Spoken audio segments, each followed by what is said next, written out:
Hello everyone, I've just been told I'm live now. Right, so I'm just going to pop some music on. We'll see if you can hear it. If not, I can, which is great. So what we're going to be doing today is we're just going to be designing a character. Now, there's going to be mutants on this new continent, and one of those mutants is going to be a new NPC which you have to fight, and that'll be a lizard mutant. So what we're going to do today is actually construct one of those, hopefully start to finish over the course of an hour and a half. And the type of modelling we're going to be doing is... okay, cool. The type of modelling we're going to be doing is box modelling. So what I'm going to do to start off with is I'll just introduce a primitive into this 3D space. Now this is essentially a torso that we're starting off with, and I'm going to convert it from a primitive into an editable poly. This means we can actually edit the primitive and insert new geometry, which we can then extrude to make limbs, heads, things like that. So let's just create a cut right down the central line. First of all, this introduces a line of symmetry down the torso. So that's going from head to the groin area just there. So we can then introduce a horizontal line of symmetry as well, which we then pull up to make the chest. So we then have these pectoral regions just here, and we can also slim the body down from the side. So obviously from the side a torso is a lot slimmer than it will be at the front. So let's start adding some shape in here as well. So if we lift these up here to form the hips, and we can then bring those hips in as well. Okay, and let's just raise this down, and that forms the clavicles coming from the shoulder to the centre of the chest. We can then make the diaphragm, which just lifts slightly there, and then see about extruding some arms, I think, at this stage. So here we go. These shoulder joints just here will need to be slimmed down a tiny bit, but not too much, because the arms are actually going to come out from the lower section here, and this will form the armpit region just here. So if we move across and down, we've then got the shape of a shoulder starting to emerge just here, and we can begin pinching in just here. It looks like everyone's eating cake without me. Oh dear. Okay, and then we just bring in this just here where it thins near the shoulders, and also towards the edge of the arm you'll get some thinning there as well. So let's then introduce some new geometry, from which we're going to be extruding the biceps. Thank you very much, Matt. Cake in your face. Have some cake. Thank you very much. Okay, cool. So then let's just connect up these verts just here, and just begin moving down just here to where the biceps will join. So biceps are essentially two muscles, as they sound, and you'll have one bicep coming down this side and another bicep coming down this side just here. So if we just extrude this, so every shape that comes out always has to be refined as we go. It's never a good idea to be extruding lots and lots of shapes all at once. You'll tend to lose track of what you're actually doing, and the model will actually become cluttered. So all new geometry that you introduce when you're modelling should always be adjusted and tweaked as you go along, just to keep everything concise and to make sure you've essentially got control of what you're modelling.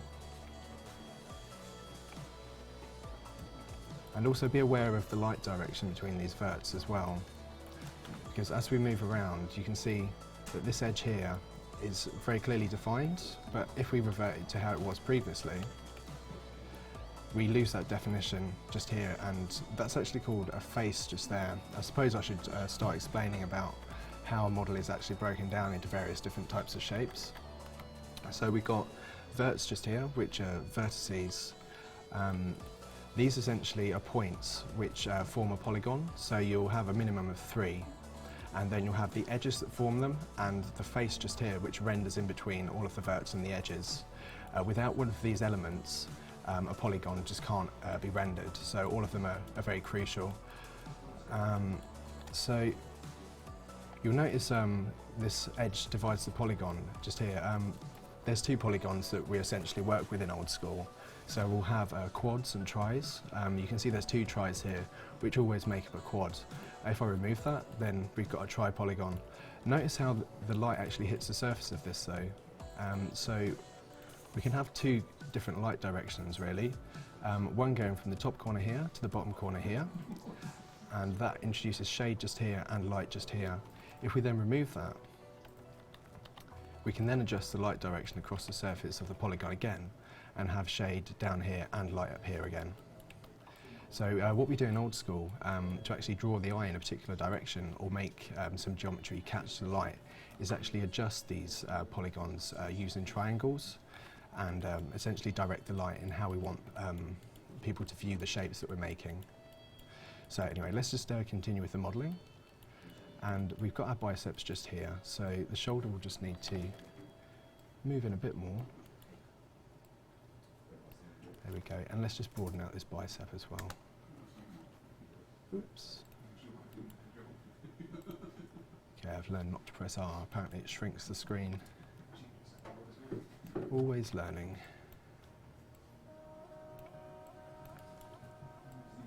Okay. So I'm not going to mess around too much trying to get these shapes spot on, because obviously we're against the clock here.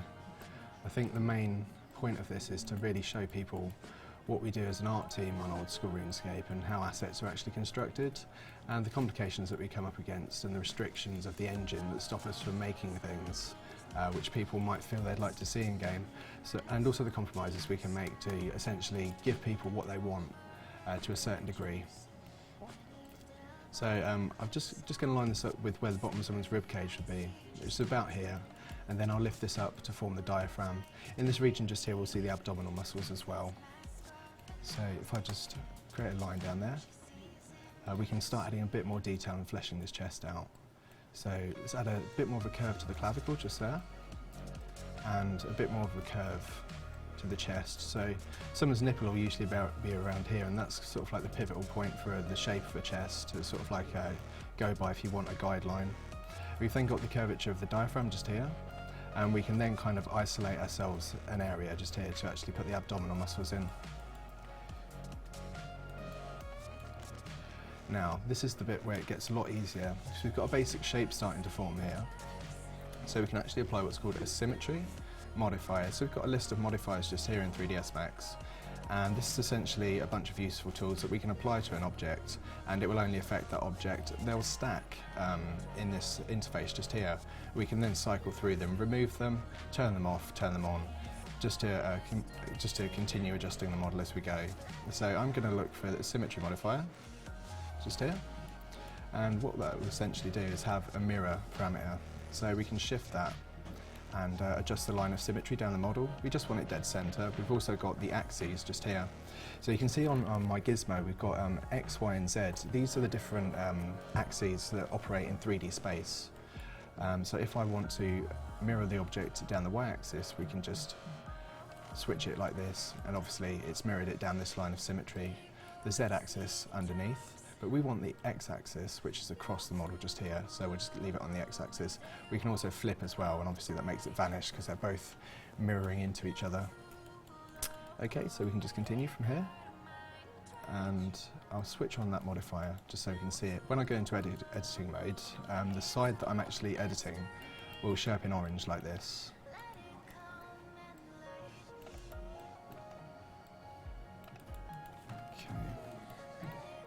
So let's start extruding ourselves a bit more of the torso just there. There we go, get some legs down. So it'll always look a bit odd when you start extruding things because we haven't adjusted the proportions yet.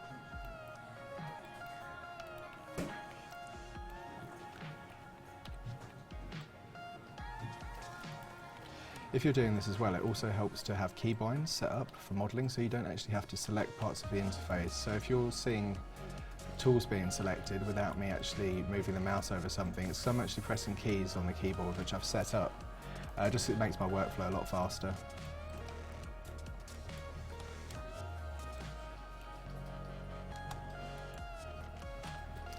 Okay, let's expand the legs there. Just make them a bit more narrow towards the knees as well.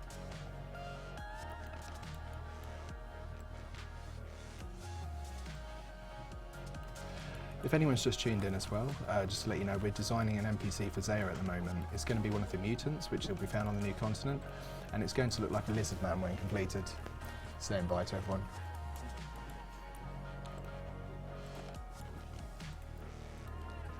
Okay, cheers, dude.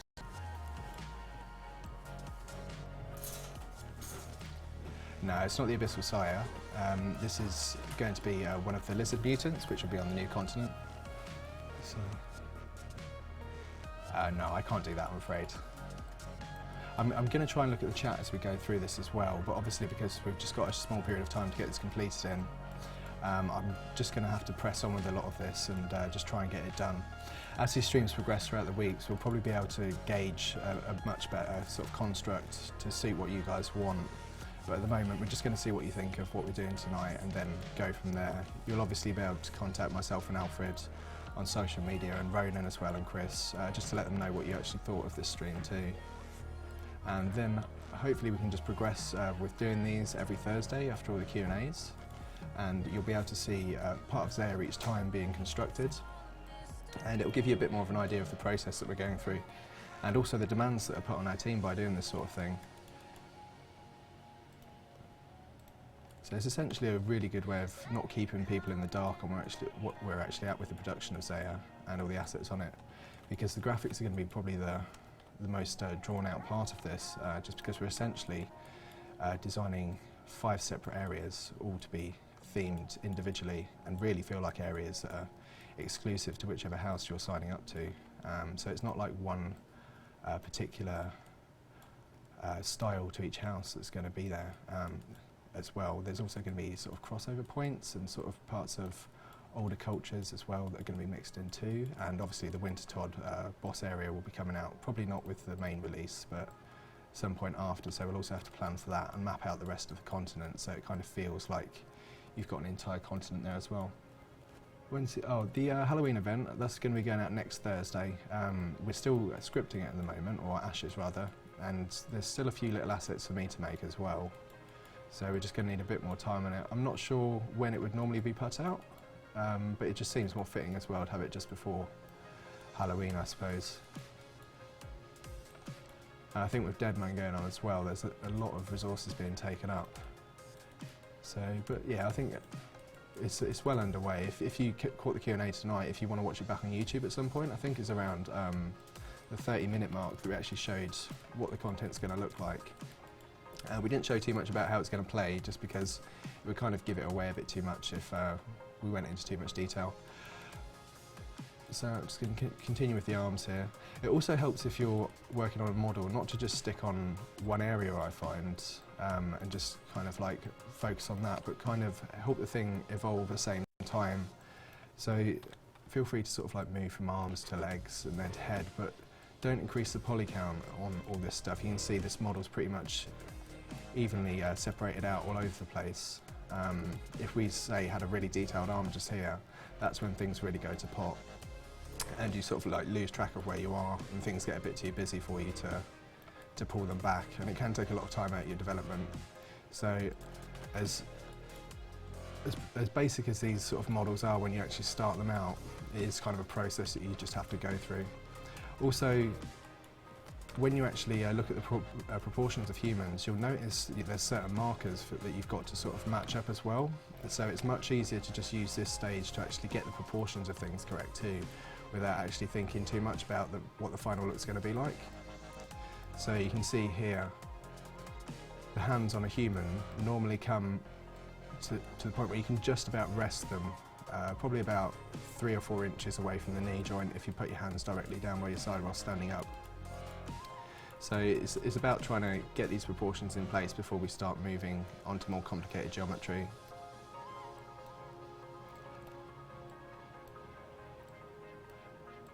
Okay. A few tips with parts of the body as well. Like on these calves as well, people often design calves way up here just because it creates a more interesting shape on the leg, but our calves actually start quite low down. I've noticed on a lot of the models that I see people make, and models in games as well, they always have these really accentuated high up calves for some reason, especially on women. So let's just shrink the ankles down a bit as well. and we can just introduce the hands and feet now. So you've got to bear in mind that these things have to be animated too. It's not too complicated because we don't use textures, so manipulating geometry is not going to be as odd as a texture stretching if you attempt to animate it. So we're not too fussed about having joints in, but this is an example of a joint just here. It would be an area of leverage where the texture could actually move and stretch without radiating over the rest of the model. So it's kind of like a damage limitation area when actually moving geometry.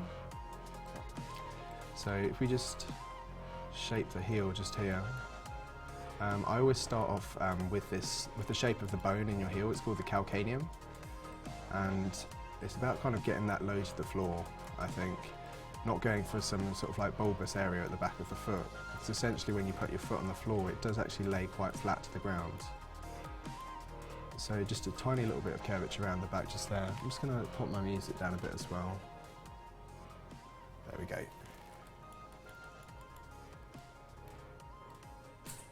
Calcaneum, that's right. I love that word. And also in the ankle joint, on top of the calcaneum, I think you've got the trapezius, which actually helps your ankle move, if you're interested in that sort of stuff. Okay, let's just extrude the foot here. Often extrusions will follow the direction that the polygons are actually facing, which means you have to adjust them quite a lot. But what we can actually do in 3ds Max as well is control where the lines go when we adjust them. So if I select edge just here, these edges will only travel along the edges. I can't actually move them out to the side just here. You can see they'll only move down the actual lines themselves. So if you want to keep a model in alignment whilst you're making it, that really does help.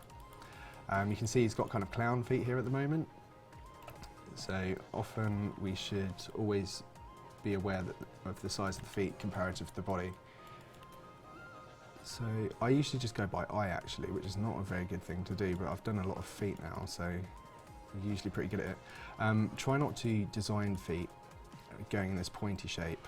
Obviously you'll have your big toe here, which is actually referred to as the great toe, and you'll have your little toe, which makes the foot a little bit more shallow, and you'll have a bit of a curve just here too. So really, like, if you want a basic shape for a foot, I think that's where you want to go. And the outer foot will be a bit narrower too, as will the inner foot, which we can sort of pull just here, just to get that curvature of the inner foot too, which actually takes away from the heel, so we won't do that. I think we'll just insert some new geometry at some point just to shape the foot out a bit more. Cool, so then we just need a space just between either leg just here, just so he's not got his legs rubbing together too much. You actually need that for animation too, and it just separates out the transforms that we make later on.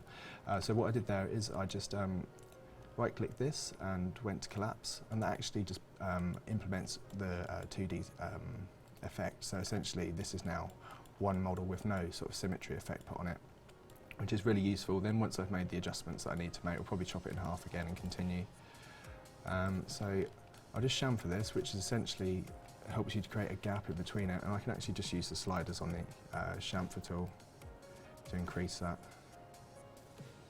There we go. Cool, and I'll probably just weld these guys together as well. There we go. So welding is just essentially joining two verts back together, and actually create a better shape for the hips here too, because where your pelvic bones are, they tend to be quite high. Not so much so on men, and this lizard is probably a male morph, I would think. But we may do female lizards, it makes sense to be honest.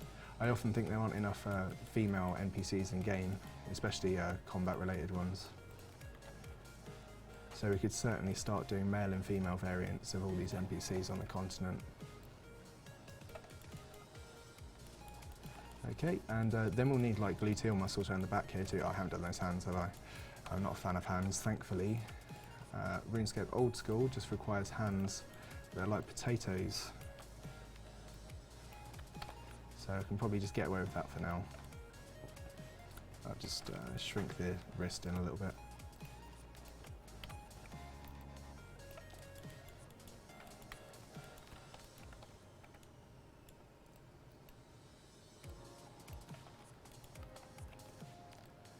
There's actually an option that allows you to turn the mesh transparent as well, so you can actually just see geometry around the other side of the mesh without having to constantly rotate the model. It also helps a lot for overlapping layers of geometry too. Wow, some people love feet. We'll be going back to the feet later on, so stay tuned.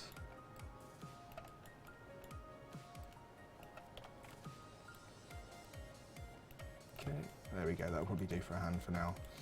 Okay, now we can actually start extruding the head. So obviously start off with the neck, and we'll just slim that in a bit. Move that down. And obviously at the back of the neck, I think it's called the trapezoids, I'm not sure. I'll probably get corrected at some point if that's not correct. So yeah, we just move the traps up just there, and we'll lower the shoulders down a bit so you're not quite so hunched. And this is the point where I can actually start getting a better idea of where the chest is supposed to be in proportion to the rest of the body. So yeah, move those back a little bit just there. And the neck probably needs to lean back a little bit too, and see where the backs of these shoulders are. Okay, it's all good. I think we'll build this area of the back out with some extra geometry at some point. It's looking a bit flat at the moment. There we go, it's a bit better. We'll need to put some gluteal muscles in as well, but I'll just get the head sorted first.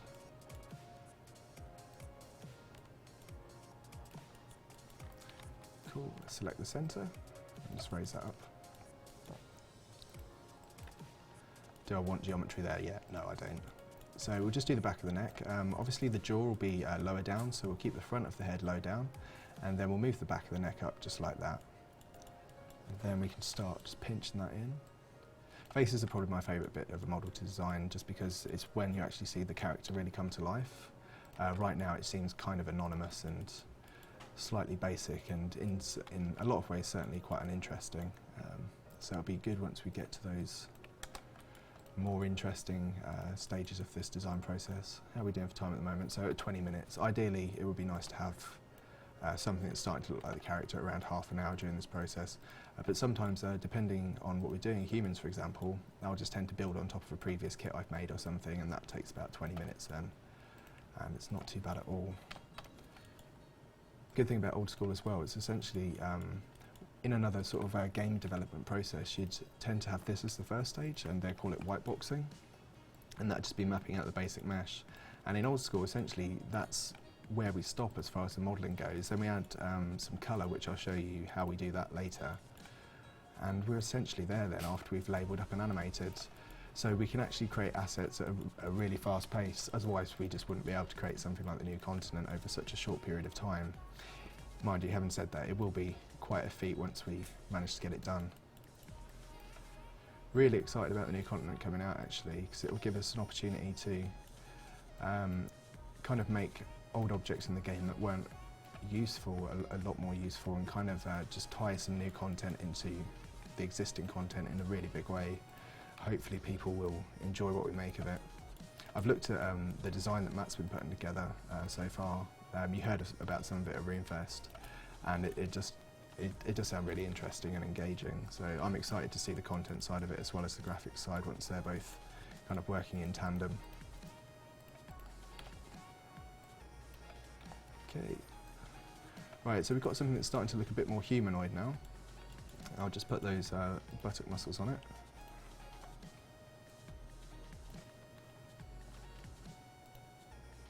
I think we'll probably leave that there for now and just join these up.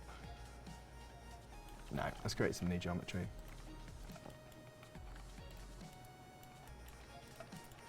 Alright, cool.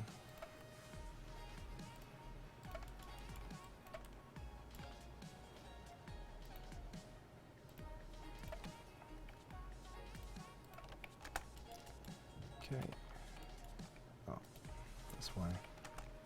Okay, cool. So what I've just inserted here is what's called an edge loop, and what that is, it's just a loop of edges that go around the entire model and just create a new section of geometry for us to edit. So all of these will be edge loops that go around the model, and it helps to have edge loops that are very concise and interconnect in a very optimized sort of way, as opposed to having things just running all over the place, sort of like in a spaghetti junction style fashion, so it just starts getting confusing. It also helps the eye travel across the mesh in a much more intuitive sort of way, as opposed to having a mesh which just looks really busy on the eye. Often when you create any sort of art, it's about leading the viewer's eye in what direction you want to do, and I think probably the best artwork that you'll see is really the one that manages to not trick the eye, but kind of tell the eye a direction to go in, as opposed to just confusing the eye. So we're going to need a line of symmetry again running down the middle of this, because we're going to have to chop this guy in half. So often I have to reinsert this line, which isn't too much of a difficult process, but it's just something to be aware of. You can chop a model in half without having the line of symmetry there, but then you've got to be careful that you don't encounter just minor problems like holes in the mesh and extra polygons being added from sides that you duplicate. So select this using the marquee tool again. I think we're good, right, so let's delete this guy. And again, let's go over to our modifier stack and put the symmetry modifier back on. Okay, and that's all aligned up. So then we can begin editing again. Again, the side we edit will appear in orange. Now, let's just weld in some of these edges again, just so we're not getting too busy.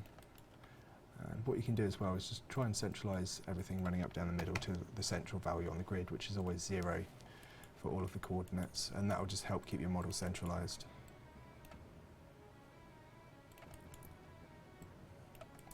I'm listening to some music at the moment. I'm not sure if you can hear it, but Chris Archie picked it. So there are some random tracks that are cropping up all over the place, but I like them. I think they're not too bad. I actually think I can't get out of it if you don't like them, so I think I vetted this playlist the other day and said it was absolutely fine. Okay. Right, so there we've got something that looks kind of blocky, but it's essentially the framework that we need for a new NPC that we're going to create. If you've just tuned in tonight, this is the Zeah design stream, and we're just going to be designing an NPC for Zeah. On Zeah there's going to be mutants, and they're going to be humanoid lizards. So that's essentially what I'm going to be making tonight. Now, it's time to start adjusting the features of this a bit. So the lizard's going to need a snout area, just here, and its head's going to be a lot more shallow on the top. They don't have such a large cranium. I remember this from, he's got a bit of a dodgy face going on there, hasn't he? Okay, right, so let's just delete that inner one. And let's just centralise this line up back up again. There we go. It's just symmetry, the symmetry's been put back on there. Okay, so let's just bring the snout in. Yeah, so I remember when I did Zora, I suppose I'm just using a lot of what I learned there. So they tend to have like quite shallow heads, and they tend to be a bit broad around the eyes. There we go, Chris is back in the streaming room. There you are. Oh, you heard what I said about the music? I was only messing, man. I don't recognise this song. Oh, you're going to pick some more music? Might do. Okay, cool. Yeah, it's not a duck. There's going to be no ducks. They're going to be. We can't do mutant ducks, I don't think, anyway. And besides which, the new continent's essentially going to try and create a brand new look. That's not brand new look as such, more brand new NPCs that you haven't got in the rest of the game. Because if we start creating NPCs that do currently exist and just rehashing them, then it kind of takes away something from the world that's already existing prior to us actually doing this. So you look at music, you want to change it? The music's good, it's not too bad. Okay. I don't know if people can hear it. Have you been listening to the stream? Yeah, it's alright. You have, okay, cool. Polar mutant duck. Well, that's that's what the players want. When this music ends, you can switch over to this tab and play this one. Oh, nice one, thank you. Yeah. That would be quite torturous if we just started the same music from the beginning again. Not that I don't like it, Chris, because I definitely like this music. You've got 40 minutes left in this one. If you still going after that, you can switch to this tab. That's cool. Okay, we're at the half an hour point now, and I'm glad that we're actually on this point. We're actually starting to shape out the lizard. So over the next half an hour, we're probably going to be actually getting the mesh completed, and then the following half an hour, we're going to be applying colour in the old school tools. The shading on the model will actually start looking a bit more like something you'd see in old school as well with the old school tools. In here, it just looks a bit too polished and shiny. And obviously, you haven't got that sort of pixelation that appears over the model, which I actually like to some degree. I'm starting to become quite a fan of the limitations that we have in old school, in fact, because it's nice to actually work against something where there are limitations. But there, a lot of the design programs that we tend to use now in the industry, the limitations becoming less and less. So it's kind of nice to kind of have that sense of theatre in a way, of actually creating assets on a very sort of strict budget. I think to a certain degree it actually makes you kind of think outside the box with what you're doing too, instead of just having everything laid out for you and limitless possibilities. Well, nearly limitless. So let's give this monster kind of a bit of a baggy neck as well. It's kind of like a Komodo dragon sort of look.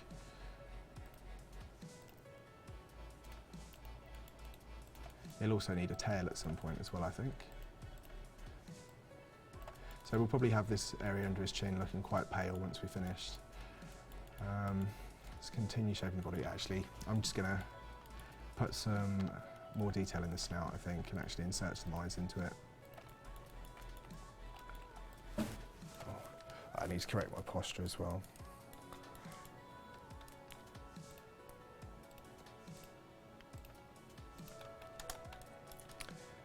Okay.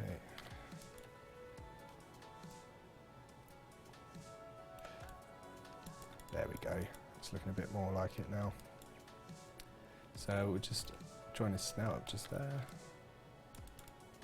Yeah, it's more of that sort of snake-like shape we need for the mouth to start looking more like a lizard. And I think we can use this area just here for the lower eyes and just move the brow down a bit more. Move this out a bit just here. Yeah, I think that's going to be the ideal place for us to put some eyes in just there. Yeah, okay, that's looking good. So what we then do is put an inset just here. So you can see that actually just moves the shape and kind of creates a duplicate in the middle and joins it all up with edges. So we can kind of have the eyes inset a bit, but not too much, I don't think. And I think the eyes would probably be better suited being slightly on the side of the head as well, more like a lizard. Eyes are something that's really important to get right as well. They tend to really kind of define the character. Often with people, we read people's eyes to see expressions. So if eyes are looking angry, then it's obviously going to look more menacing. If they're looking sad, then we'll probably feel quite sympathetic. And just like link up what facial expression makes you feel what emotion is essentially trying to find the one that makes people feel the most threatened, and that's going to be angry in this case. So we'll just sit the eyes there. It's often tempting to sit here and just get lost when actually modelling eyes, just because they give so much to the character, especially in high detail models. But if I just quickly just add the shape in there, it's always best to move on, even if that does look a bit sort of not like we want in the final result. It's still important to just keep moving through the mesh and not making things too detailed. Okay, good. I think the side profile is looking a bit nicer now. I'm not too sure about the front profile, but as I say, we can come back to that. I think we've got a few too many verts here as well for old school. So we'll just pull this in. The poly budget for this, like whenever I make an asset in Old School Runescape, I have to configure a budget, so I think I'll set that up. So we'll have total and selection just here, and it will give us our triangle count, so that's what we're going for. And I'll just show the statistics in the viewport. So you'll be able to see this as yellow writing at the top just here, and what that will show is the number of triangles in the scene. So we've got 590 at the moment. That's really quite a lot more than I thought it would be.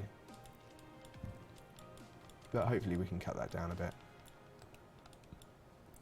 If I turn the symmetry modifier off, yeah, okay, so it's 295 for just one half of it. If it goes over, then I think I'll just edit it down a bit after this stream. But I think it's just more important that we just get it done for now. But that'll give you a rough idea of what we're working with. Something like Zeah will have 1,500 polys, which is a lot of polygons for an NPC, and something like this guy will probably have between 600 and 800 ideally, because he's just a ground troop, and we're going to need lots of him all in one place when people are fighting him en masse. So yeah, the more of them there's going to be, like with something like Zeah, because it's just a one-off NPC in an area, we don't have to worry too much. But if it's going to be lots of them all on screen at once, we don't want to lag people out with a ridiculously high poly count.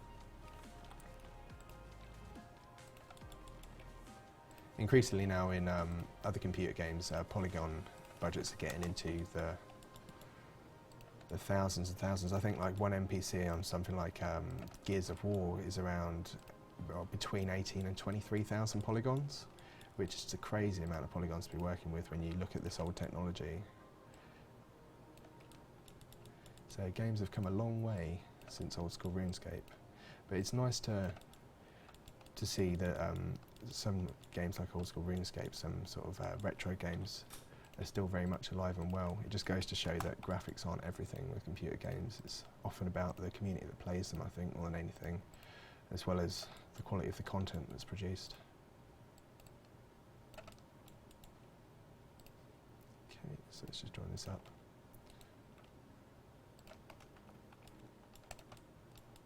We can probably start reducing some of the polygons in this arm. Actually, it's getting a bit too heavy going, I think.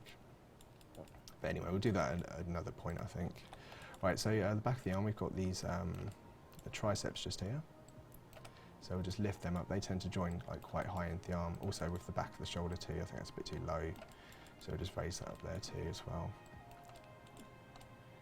Okay, we'll just move that in a little bit. Okay, I think the shoulders are sticking forward a bit too much, pull them back. And I think, yeah, we need to flesh out these back shoulders a bit more too, because they're looking a bit sort of flat and uninteresting. I kind of like the idea of this lizard being slightly hunched, like it's sort of ready to pounce. And it could also have big spines down its back as well, I think. We actually broaden out these back muscles. It tends to make something look more like it's got its hackles up, even though it hasn't got hair, obviously. Kind of just looks like it's more ready to attack. If something's shrugged there, it doesn't really look like it's engaged with you.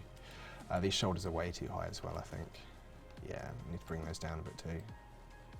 So yeah, there we go, straight away. I love making just like these changes as you go, and you can just see instantly when you bring those shoulders down, it just starts to actually look more like the correct sort of humanoid form that we're used to looking at. There we go. Kind of looks a bit prouder than if we give it a slightly longer neck maybe.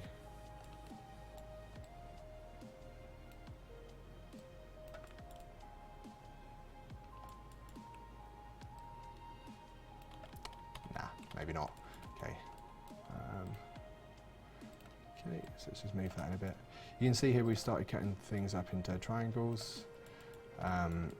This actually draws the light direction down what we call the sternomastoid muscles, which come from the back of the skull and connect to the clavicle here. So although we can never do those in great detail, we can certainly imply that they're there, and it just gives a better overall shape to the model as we go.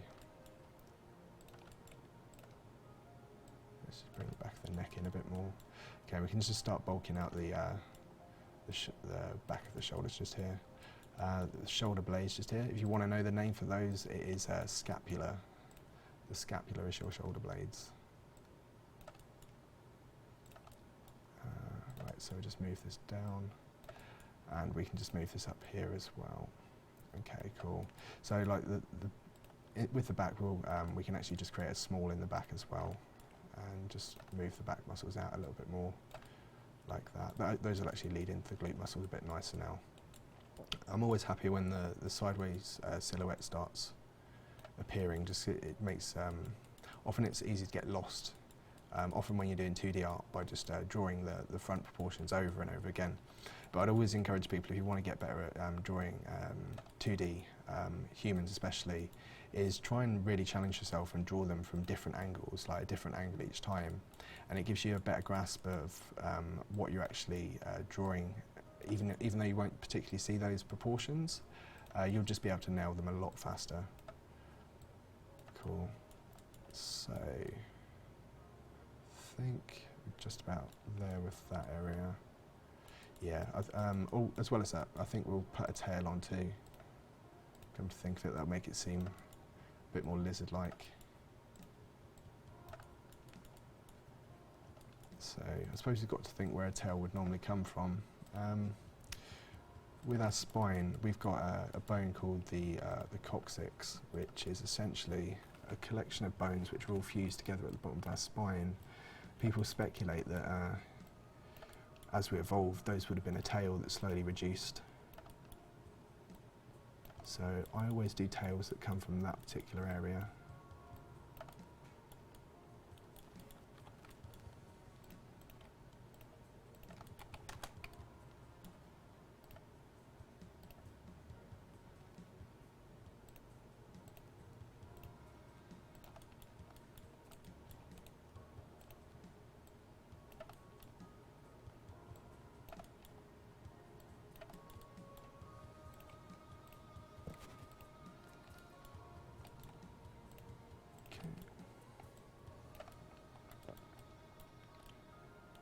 Right, and I think instead of sort of like doing really pronounced glute muscles as well, we can actually just kind of make this tail feel like it isn't tagged on so much, and actually make the shape of the back of the body actually travel into the tail a bit more. I think that'd be a bit more interesting.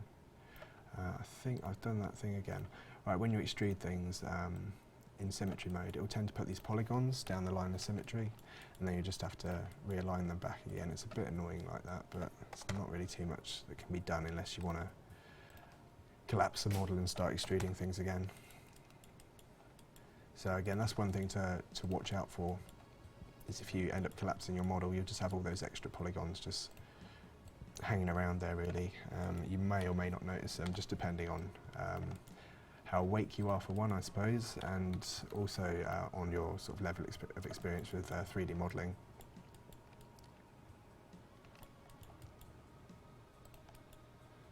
Okay, let's extrude this out a bit more.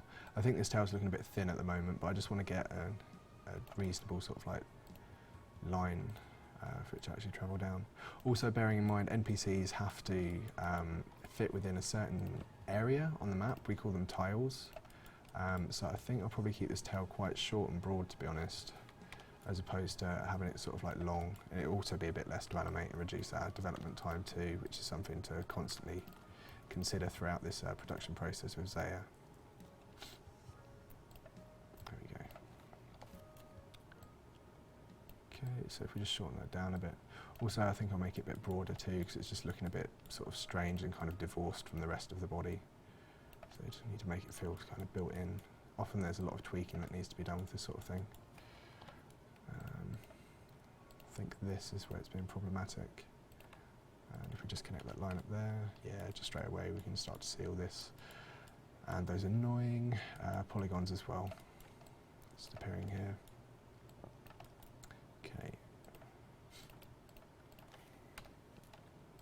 There we go, let's just move these together again. We're down for time, so we've got 15 minutes left on doing this portion of the model. So time is always against us in this. It'll be interesting to see. Oh, great. Okay.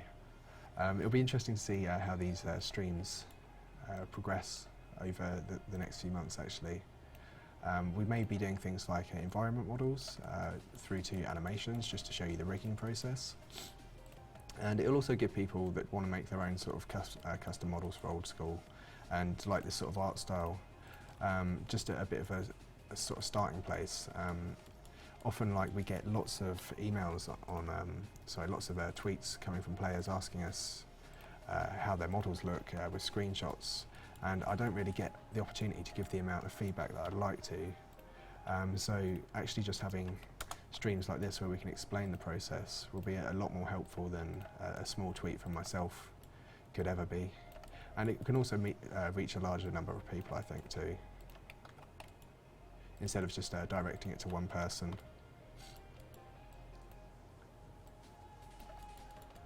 I think it'll also be nice to get our galleries back up and running actually, something that I've been intending to do for a long time.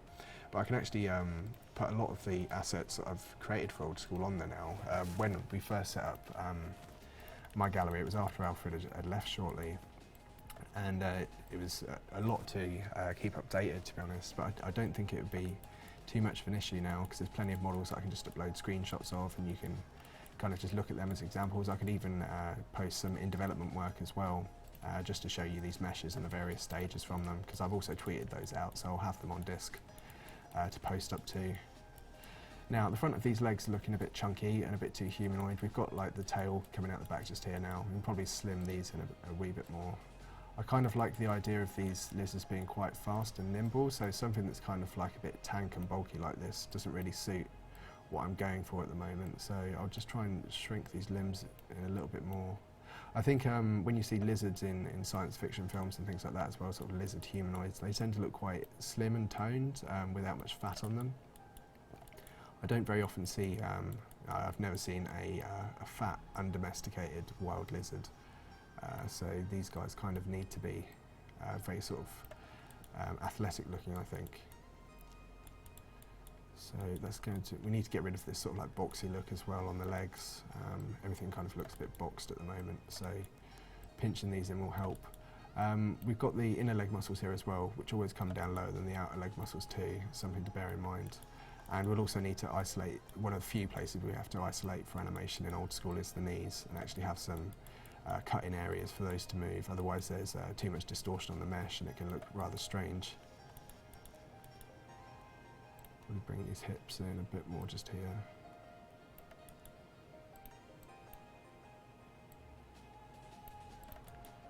Cool.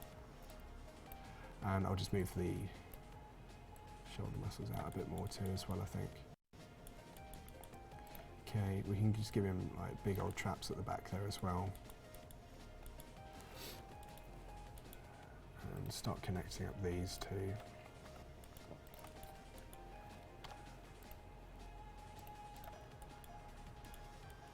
Okay, it's starting to look a bit more interesting. I'm not sure what to do with the feet actually. I think it would be a bit nicer if he didn't just have these sort of flat feet, but more had haunches, like a dog or something like that. Just try and sort of mix the appearance of lots of different animals in, kind of like a chimera. Just do feedback. Probably a better way to start this off. I actually do kind of like an area here which you can kind of consider like a paw, really. So these toes will be the bit that touches the ground. And kind of like a T-Rex or a Velociraptor, it will have kind of like this prominent toe just here. And the other ones will be kind of like just set back and a little less dominant and important to its balance.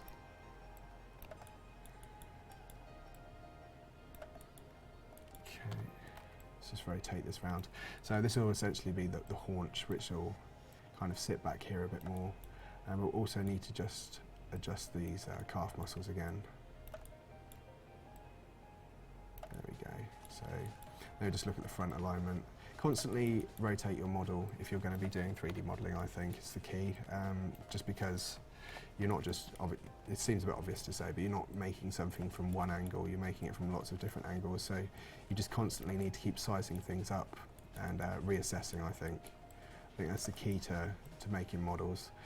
And not focusing on one area for too long. I may repeat things like that throughout the stream, but just aware that other people will have tuned in at different times for this, so it's just nice to repeat information.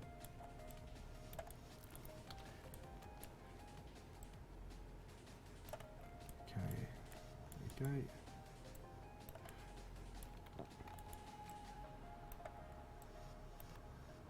Already this thing's starting to get a bit more character. Often the way things stand also give them character straight away. But it's important not to get lost in that when actually designing characters at the mesh stage, because this thing has to be animated. So we really kind of like pose things in the animation stage. So try and keep everything looking very sort of symmetrical and almost like rigid when you're actually modelling things, and focus on adding expression and movement once you actually get to those later stages with animation, if you're into animation that is. But a good model should really just be the model in a very sort of static pose that's easy for the animator to work with. Okay, we can then just look at the bottom of the feet. It's important not to like forget the shape of the bottom of the foot as well, because that will be visible from some angles, if not all. But often I will sort of add colour to the bottom of the foot that's slightly darker, just on the off chance that someone might see the bottom of a foot. It doesn't happen very often in Old School, that's for sure. Okay, and let's just move this toe over a bit more. Obviously, because this is no longer a humanoid foot, it's going to be a lot more... the big toe on humans is weight bearing, but this is going to have to carry a lot more weight because it's raised up on its haunches. So I'm just going to make it a bit broader and look like it can really sort of take a lot of that weight that's been put through it. You can see here that the heels are sticking out a bit too much as well, so we need to kind of rotate them in a bit too. I won't go into too much about explaining how weight's distributed through various types of feet, partially because I don't really know a definite answer to why that is the case, and just tend to look at things and adjust them a bit intuitively. But definitely always sort of, if you're doing these sort of haunches, kind of point the heels in a little bit, because some things would just fall straight forward if it wasn't distributing the weight properly down its legs, and it can often make things kind of look awkward, like they shouldn't actually be physically standing up. So these are the important things to remember even before animation. And again, just reassessing the mesh and just going over it, adjusting the geometry. Now, because this heel is no longer pressed against the floor, we can actually make it kind of a little bit more bulbous too. I won't reduce it in size and remove the shape too much, because the whole idea of these things is they used to be humanoid, so it will kind of like add that aspect. We may do versions of them as well at some point that are in a sort of partial transition stage, perhaps a less powerful NPC. I should think this will be a slightly more powerful ground troop at the moment, because the way it's shaping up right now, it looks kind of like heavy and sort of tank-like. So how are we doing for time? It's kind of against us now, isn't it? Right, okay, so let's just try and focus on this head and get the detail in there, I think.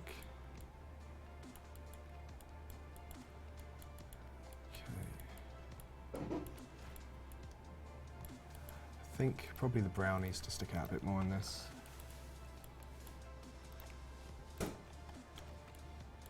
So if we just connect this eye down. Often it's tempting to introduce too many polygons as well when we're actually modelling something in Old School, just to kind of give us a little bit more shape. So it's kind of a constant process where you're refining geometry and removing it as you go. So if I just remove this just here.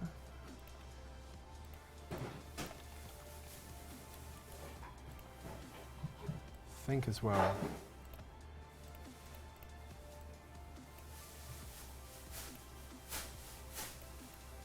just move this up a bit.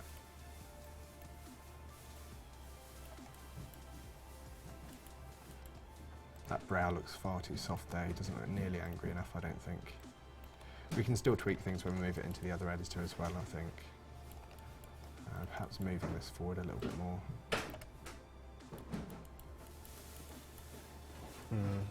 I think maybe the eyes are set a bit too high as well, so we can probably move them down a bit more.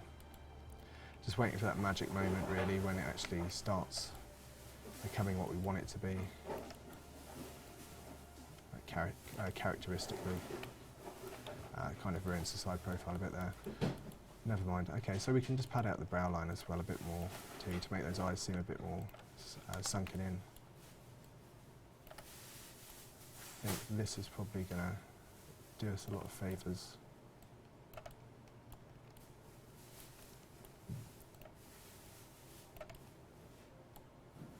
Now again, he kind of looks a bit like he's with these sort of raised lines just here.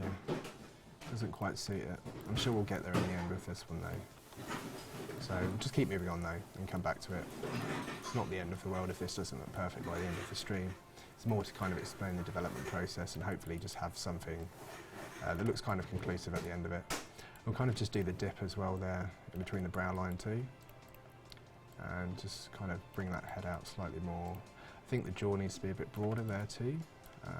The jawline actually is around there, so maybe if we just bring this neck in as well too.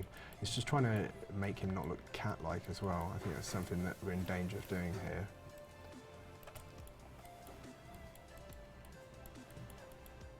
Okay.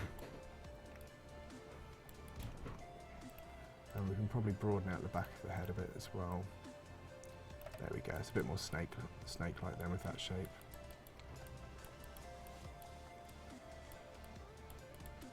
And probably broaden the neck out too.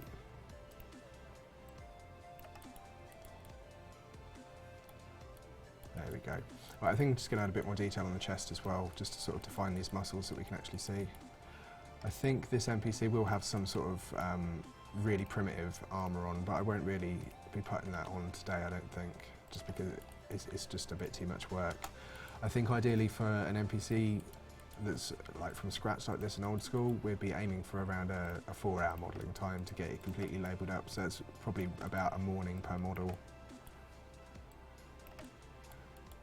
So with Zeah, a lot of the time we're going to be using NPCs that are currently existing and just building on top of them. It just gets a lot better for our production time, and it will get the finished result to you a lot sooner than it would otherwise.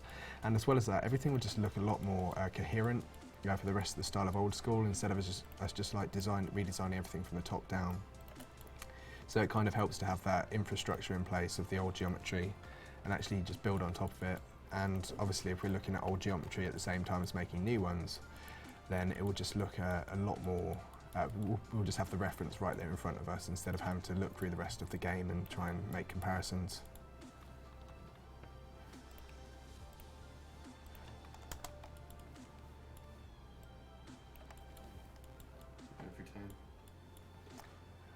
We're doing fine for time at the moment. I said I wanted to get this model meshed by the 7 o'clock mark, so I think we might just make it. It's coming along fine at the moment. I'm just going to extend the chest out here as well. We can see like it's probably time to collapse down, I think. Yeah. Okay, so we'll just weld all of these together just in case we've got any loose verts drifting around, and probably remove this line of symmetry down the middle as well, because that's just adding excess baggage to whatever we're doing with the poly count. Okay, it's not too bad, we're at 700 polys, so there's room for about 100 more polys on this model, which I'm probably going to apply to the hands, to be honest, just because it is nice to have some detail on the hands. There's still a lot of tweaking that needs to be done with this model. I'm not overly happy with the proportions. There is definitely some improvements that can be made here, but for the sake of the stream we'll just press on to the next stage, which is going to be the colouring process, and I can always tweak things as we go along as well. We can start inserting teeth in at some point too, but I'll probably just make that a field line actually for the time being. The clock is against us. It would be great if we could continue all night. I'd be well up for just stopping here for an extra hour, definitely, just to make this model get where it needs to go, but I don't think everyone will be up for staying tuned in for that long, so we'll try and stick to the hour and a half-ish mark. Okay, so we've got our own, oh yes, I want to do detail on the hands as well. Is there time? There's always time. Okay, so I'll just add a bit of curvature to the hands as well, I think. So if I just pull this down here, and I can probably just make a new cut here, make things a bit more interesting.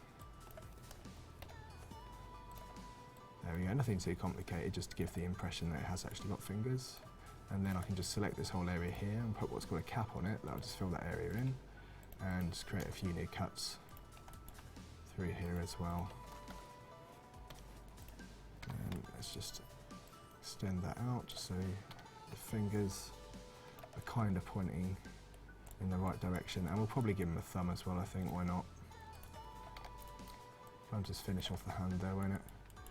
So for the thumb, we'll just create, so where are we? I think from there to there, yeah. We can just extrude a thumb out straight from that point, to be honest. So that's a massive thumb. We can reduce that down.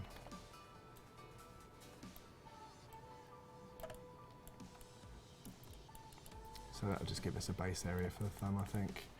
And then we can just kind of move the back of the hand across to kind of join in the right sort of shape. This is all very rough. I suppose like the limitations on detail are kind of like definitely a bonus sometimes, because often if you do high detail models you can just spend ages and ages just kind of making sure hands are in the correct shape. But because like in Old School Runescape we see things from such a distance, we don't really have to concern ourselves too much with everything looking perfect. You certainly can't get this up close and personal with the models.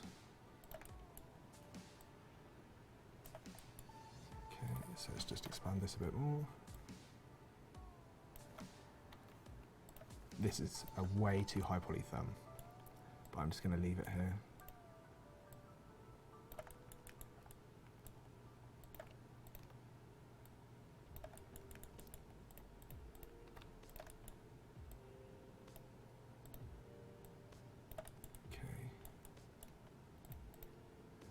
Build the thumb out a bit there towards the back of the hand.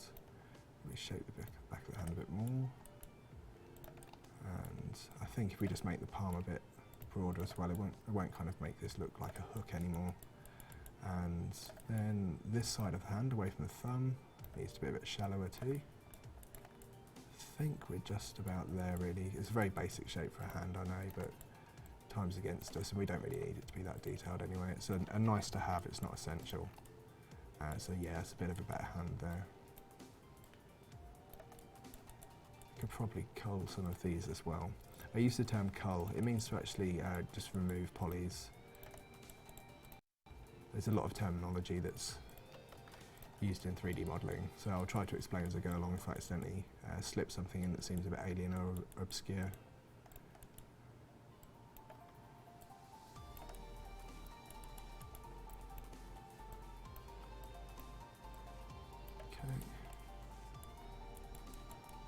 Right, okay, I need to leave it alone now.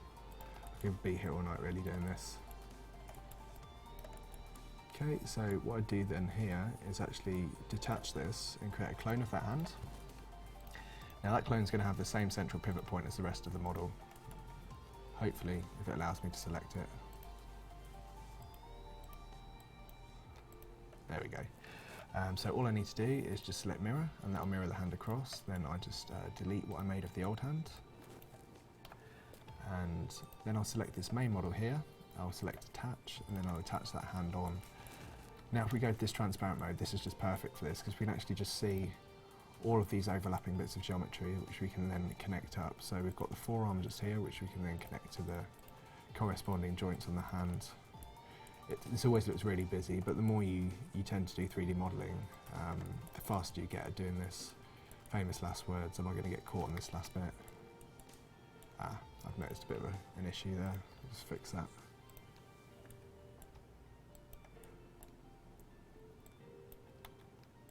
Okay, erase that up. I think we are just about done with this. Right, so often I go over the mesh and just triangulate everything in to just get the directional lighting down. But we haven't got too much time left. And I think people will probably be wanting to see a bit of colour added to this model to really kind of bring it to life by this stage too, instead of just looking at this mesh. So if we just go to textures just here and I just lay on this, we can probably just see the finished mesh like this now. And I'll just select the smoothing to put all over it so we haven't got that kind of faceted look. There we go.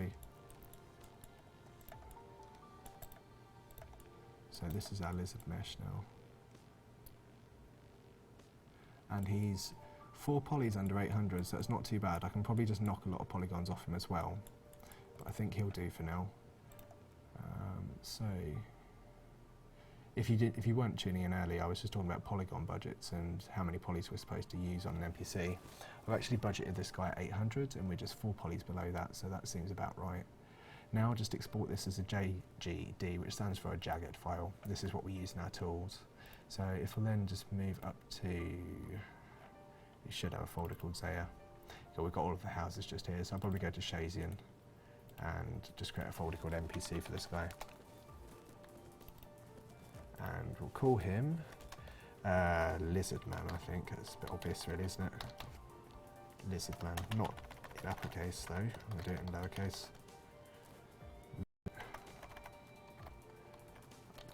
What is it they say about people watching you type?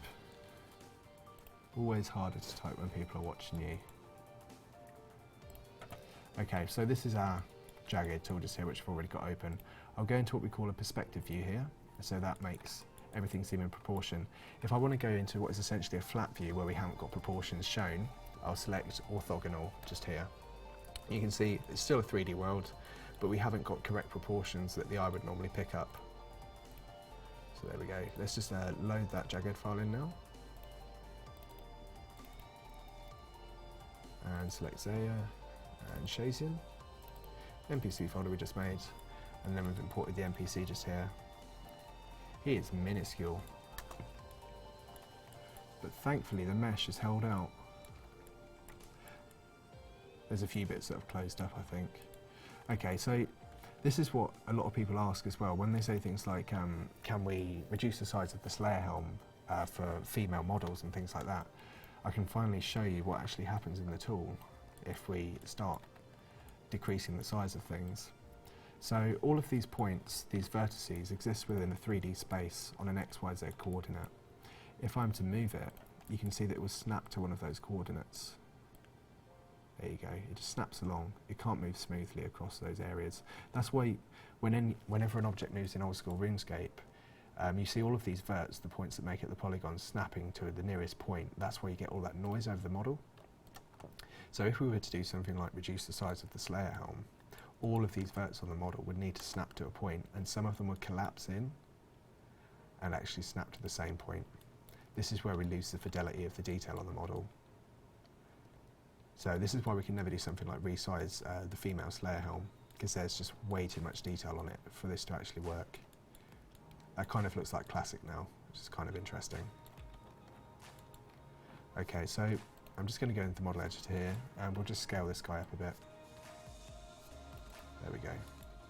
Now hopefully when I export him again, we won't get that mesh collapsing.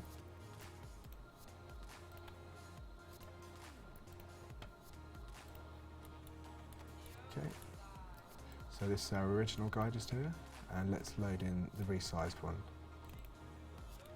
That's a bit better. Is his mouth still closed? By the looks of it. Right, so one more resize and hopefully we're there. Just blow him up a bit more. With humans, we always have to get this spot on because all of the different areas of the model definitely have to be consistent throughout the different models that we use for humans. Otherwise, the kit wouldn't all interconnect when you actually load it onto yourself. But with NPCs, it's a bit more forgiving. Cool. I don't want to resize it again. They could probably be a bit better, but we'll leave it like that for now. So let's raise them up to floor level.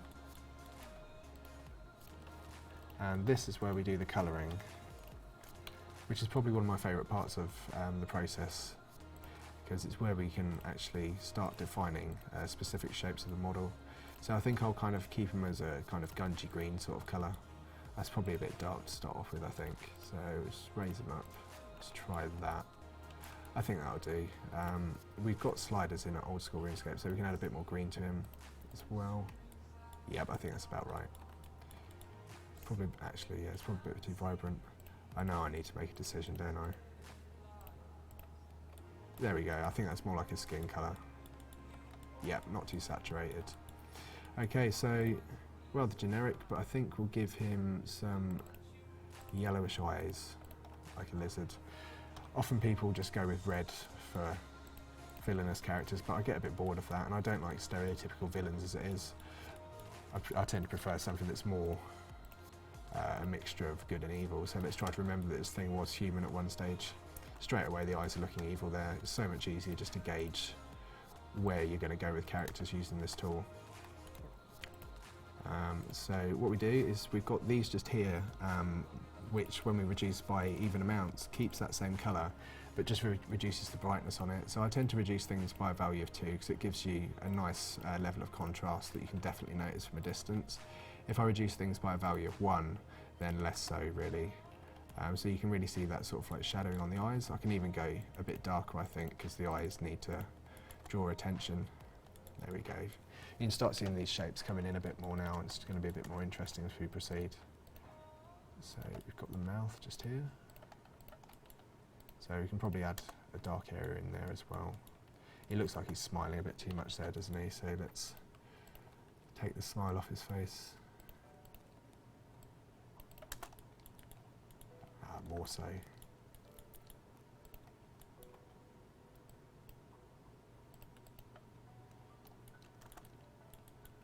Wow, he looks really chuffed with himself now, doesn't he? We need to get rid of that.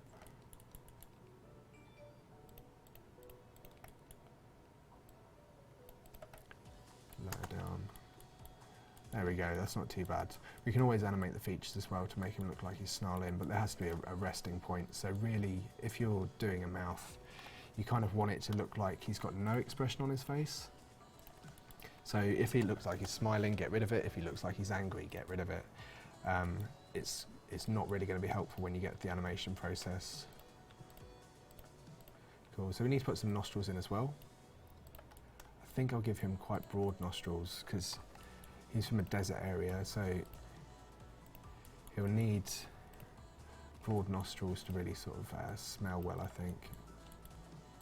I think I heard that once, but I'm going to go with it. Certainly didn't read it anywhere. Okay, there we go. Okay, that's fine. So I think we've defined the face enough there. We can add some extra shading to the top of the head and stuff.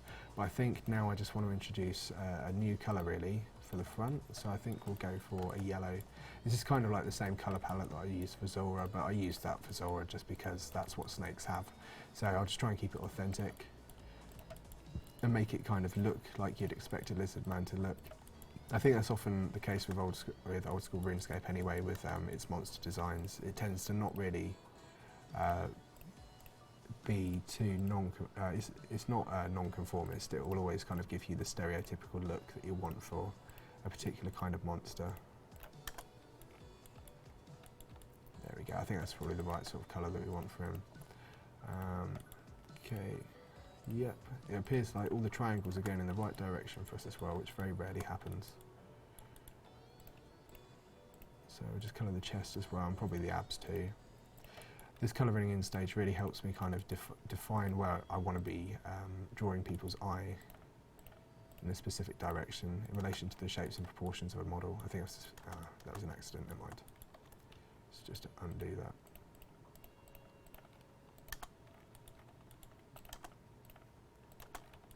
There we go.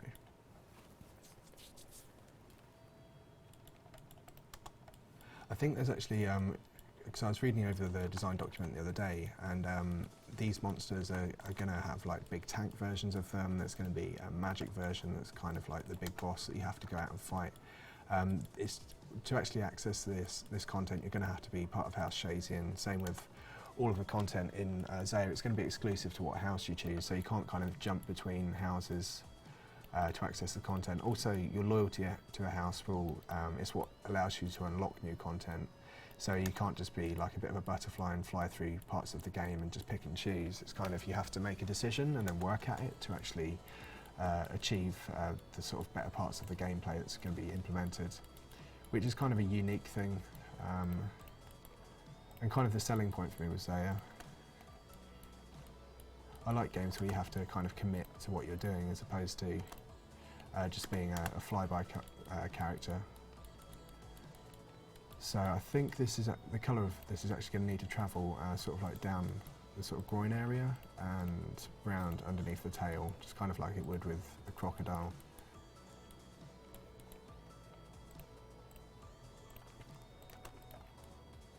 There we go. I think I'll just take this floor out for now, then we can actually view things properly from an underside layer, because we're going to have to work on that as well. I think I'll probably broaden this stance out a bit as well, so I'll just widen this gap a bit more. Apologies if you can hear my sniffing as well. I've got a bit of a cold. I'll try to keep it to a minimum.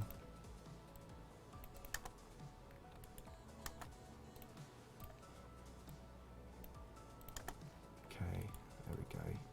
Also, when we sort of like do these shapes as well, it's also a good idea not to get too angular with the shape of everything, because whilst there is sort of like musculature in place, it's not like I'm trying to define it too heavily. If you look at kind of like lizards, especially on their underside, it's kind of like baggy and sort of it all just kind of runs on sort of like a flat level, kind of like a snake or a crocodile. It doesn't have like abs and everything like you'd expect on a human that had a low BMI, body mass index.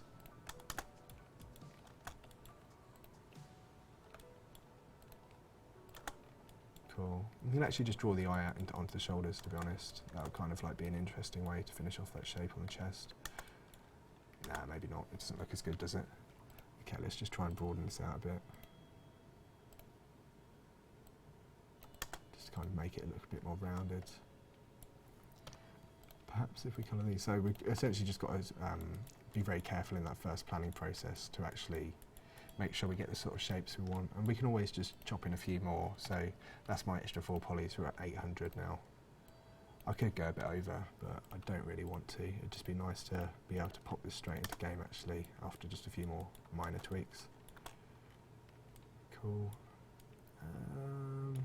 I don't know, that's sort of alright, isn't it? I'll leave it at that for now. I'm not overly happy with how it's going onto the shoulders. Cool, right, so let's just broaden out this tail a bit more as well. It's looking a bit insignificant at the moment. Kind of like the idea of the larger NPCs actually being able to use their tails a bit more and taking on much more of a sort of like hunched, deformed sort of lizard appearance. If I just look at the grid squares, I can show you actually. Let's just show the floor.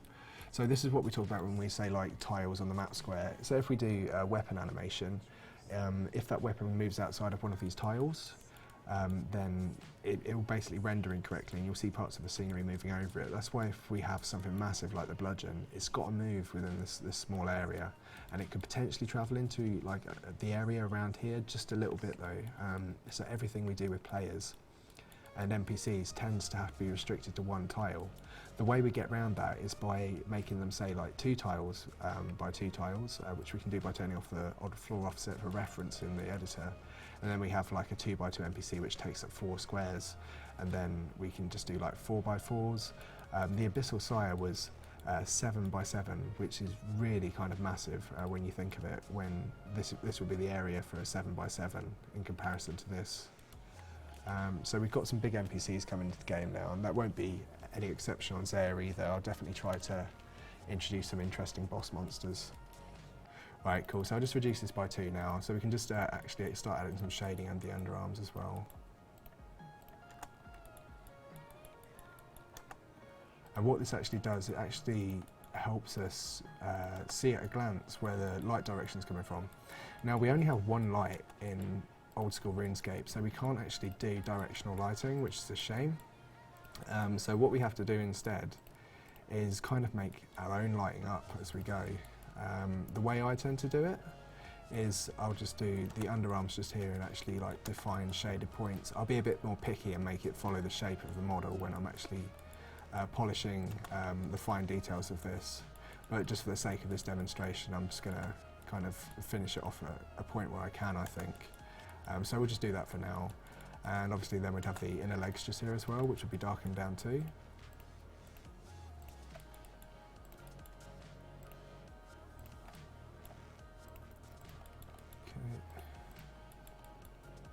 And of course when we get to the outer edges of the model, we'll make them slightly lighter. So that way it's kind of like front and back lighting, with dark on the inside, light on the outside. And I think that's just a good way to sort of balance up the shading on the model without making it too complicated. It translates very easy to the eye as well. Let's add a few more cuts in here. So what I'm doing here is actually taking the quads and turning them into triangle polygons. Quad means a square, basically, something with 4 sides, even though it's not equilateral. We just call it a quad. And then we have tris, which is a triangle. Again, not equilateral, whatever shape we need to make it. And then I can just kind of add that detail there, so it appears under the chins being sort of caught by the light a bit as well, and it gives the impression that there's actually folds in the skin as well from a distance, or markings, whichever you like. Probably get some on the jaw as well, under there too, just to make it definitely appear to the eye like it's below the upper jaw as well. There we go. I think that's a bit better. Well, it's not perfect, but it's still a bit better. Okay, so then if we just select this green again, so I can just sample that, and then let's just go 2 shades up, and we can start adding slightly brighter colours around the snout on the top, and you'll just kind of like see how this shading just adds a whole new sort of like feel to the model. It starts to actually seem a bit more well-rounded and a bit more interesting to look at. I think with lizards especially, you get lots of different morphs and they all have very intricate patterns and details on them. So if I do come to sort of adjust this model slightly later on, it might have some more interesting markings on it and things like that. But the way things are looking, I think we could probably just stick this in game with minimal fuss, to be honest. We haven't got too much time to hang around with Zeah. We just need to produce models as fast as we can and just get them in game. Just sticking with these basic design principles, then we can kind of guarantee the quality of them and that they'll at least be to this sort of standard. I don't think we need to overdo it too much with Old School Runescape, because if we just create content that just visually eclipses everything on such a massive scale, then I don't think it's often well received. I kind of like to think it is, but there might be people out there that don't appreciate it, and Zeah's for everyone really who wants to try and... Zeah wants to destroy. Sorry, I often like to read the chat to see if anyone's saying anything. Oh, thank you very much. That's good. I'm glad you're all liking it. Cool. So I'll just carry on with these. So we'll just add a bit more depth for clavicles. For example, if we just select this darker colour just here, pop that in, then straight away we can kind of see this all starts to stand out, and it's just a bit more clear where all these forms are that we put in, so it's not like we can constantly view the wire mesh. I've got chocolate cake all over my fingers at the moment. Just having to be careful I don't get it on all the equipment here. Okay, so let's just select the lighter areas. You'll kind of like see around the backs of the shoulders especially, I think, how good just adding this shading is. Apologies if this mesh looks a bit harder to get to grips with than the one in the other model editor, but when we go into an editing mode, it automatically adds the transparency effect on, so we can just see straight through the mesh, and it seems very busy to look at. So I'll just try to do my best to instruct you on what I'm doing as we go. So just add a few more cuts in here as well, so we can add some lighting to the outer edge of the neck. I can probably just add some of this dark lighting down the middle of the neck as well. On this NPC I can kind of get away with a lot when it comes to doing this sort of thing, just because it could just be markings really. I don't have to be too fussy about getting it spot on. So there we go, you can start to see already it's starting to have a lot more interesting forms going on with it. I think I'll get a bit more of this yellow in, just because we're kind of like coming to the last 10-15 minutes now. And I'll start applying it probably to the bottom of the feet as well. Again, I always like to repeat things just in case people haven't tuned in at the same time. But I always like to pay some attention to the bottom of the feet too, on the odd chance that we might get to see them at some point. There are polygons here, so it's kind of useful. And like in a way, it's a good job I did model them in the first place. So I changed my mind on the model and decided to give it like this sort of up on its haunches sort of look. So it kind of like turned out well regardless. Whoops, okay, so we'll just make this sort of colour just creep over the backs of the heels a bit there. There we go, I think that's okay. I could probably run some up the back of the leg as well, just because it's kind of nice to actually make sure the models kind of balance out visually with colour. Like there could be that big area of sort of pale yellow in the middle, and that will look completely standalone and like it's not actually part of the model if I decide to not put some over other areas. But then again, if I go too far with it, it will kind of look too busy on the model, so I've just got to select the areas which I feel could just do with a little accent of a different colour on it, just to kind of draw your eye to it, because instantly we can see there the hands actually stand out a bit more now instead of just feeling like clumps of geometry on the end of the arms. So we can again start adding this to the outer arms as well and the outer legs. This will be the paler green colour that we made earlier. I'll just select this again and choose it.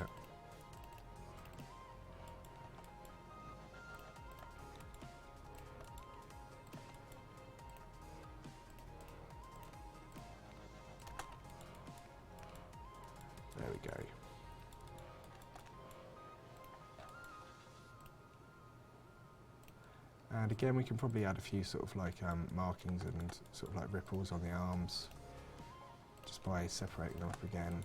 You can kind of get a sense of the shape of the arm as well. That looks like the muscle that would sort of kind of go over the forearm a bit there too.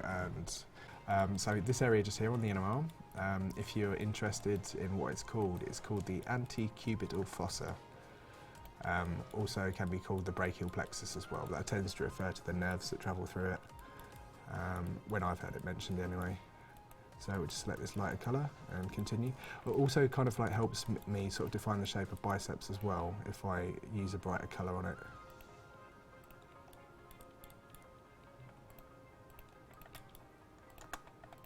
There we go. You can kind of, we get more of a sense of like there actually being a bicep there now as well. And also by doing that, you can kind of like size up where it's supposed to start and end, which I would have totally missed that before. So you can kind of just even that out a bit.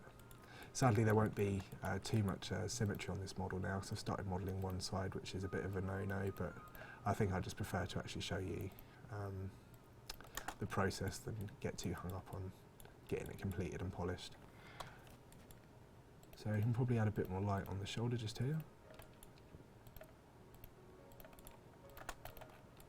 There we go. You can kind of see now from a distance that arm appears to have a bit more shape to it. I know it looks a bit sort of jaggedy and cut up, but because I'm having to brush a little bit, sadly.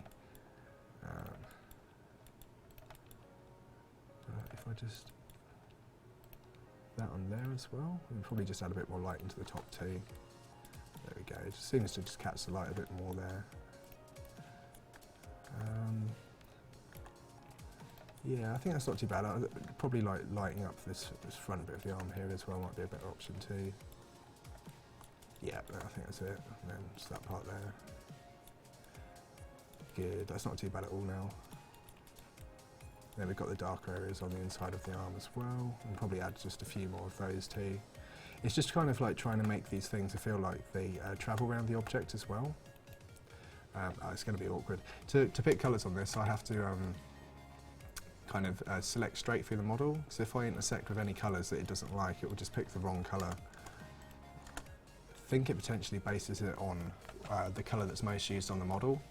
So if I was to select this, it would automatically select the colour which is applied to the back of the model, because that's the one that's most commonly used through the model. So it's often the case that I have to select a polygon, drag it off like that, and then sample the colour and then delete it and continue. Right, so let's try and just get some light on the outer side of the legs. We're coming down to the last 8 minutes now, so I'm just going to have to hurry up. It's a shame. I would have liked to have stayed a bit longer really, possibly another 20 minutes, and this would have been at a much more complete stage, but never mind, time's against us. Okay, there we go. That kind of defines the side of the leg a bit more. And I think I'll probably bring it round to this front part of the leg too as well. I can kind of avoid the knee as well, and that'll make the knee stand out a bit more. Another thing with this is if you select things and then accidentally deselect things, it will just completely clear your selection, so you then have to just select all these polygons again. But it's just the nature of the tool really. We're working with retro equipment, and things weren't always as polished when it comes to like software packages as you have them now, of things like 3ds Max that I use too.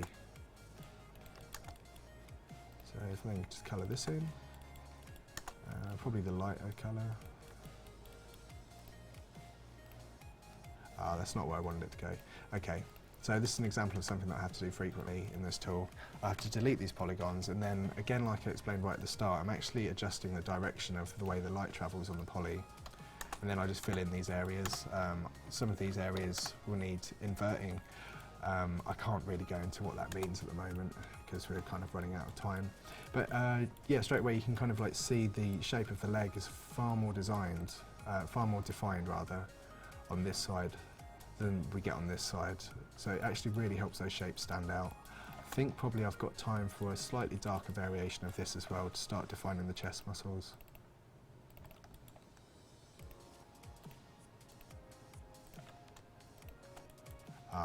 This is another problem that we have. some colours will just snap to the nearest hue, because we're very limited. That's a bit better colour. We're a bit limited to the colour palette that we have on Old School. We don't have half as many colours as you have on other games these days. So often, say if we want a tone that's 2 shades darker than something we're currently using, it will just snap to the nearest colour and just chooses something completely different, like that vibrant yellow you chose. So we might just have to select a whole area and then adjust all of the colours in it, just to allow us the colour range that we need to actually colour something in like this chest. So that's acceptable, I think, just across the chest just there. It actually makes things just seem like they stand out a bit more. We can do the same for the abdominal muscles as well. There we have it. I think, have I got time to add a little bit more? I suppose maybe a claw that sticks out could be done quickly. So if I just extrude a part just there, and probably just scale that right down, those will snap to each other, and then we can kind of like have this sort of like brown claw that sticks out maybe, or maybe I could even do 2 of them.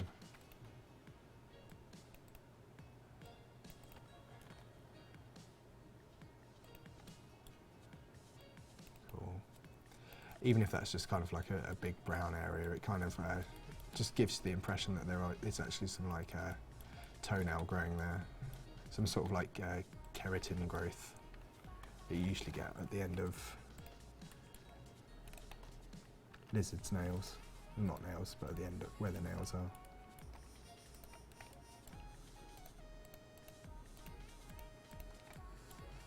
Okay. Right, so I just need to colour these brown. I think that's going to be the easiest option. That's probably a bit too vibrant, so we'll just drag that down a bit. And we'll darken that too. And I think it's F5 we choose. Oh yeah, we also have render ordering in Old School Runescape 2, which we have to constantly take into consideration. So you can see this is a render order of 5 at the moment. I can just switch all these different render orders. What that basically means is various parts of the model will be able to render through other parts of the model, because we haven't got something that actually sorts the depth of geometry. So we have to separate models out. This will become, it's probably a bit late in the session to actually start explaining this sort of stuff, but it'll become more apparent when we actually do more of these video sessions, myself and Alfred. So if I just move this arm behind here, we can see both of these models have the same render order of 4. If I was to give this a render order of 5, you can see it renders through this one that has the render order of 4. So that's just how we sequence things and make them appear in the order that we want to. If I was using more modern technology, and this was a render order of 5, we have what's called a Z buffer in the tool just here. This is what's applied in all contemporary games, basically, which helps to sort out which geometry appears in front of the other. So with the Z buffer, automatically those read them as separate objects and are able to sort out where they come in sequence. But as soon as we turn it off, then we get the issues like that. Okay, so let's just rejoin the arm up. So I'm going to have to leave it here, unfortunately. I hope you've all enjoyed the stream. But this is essentially the lizard man that we've made. It's not coloured on both sides, sadly. We can just have a quick zoom in and look down it.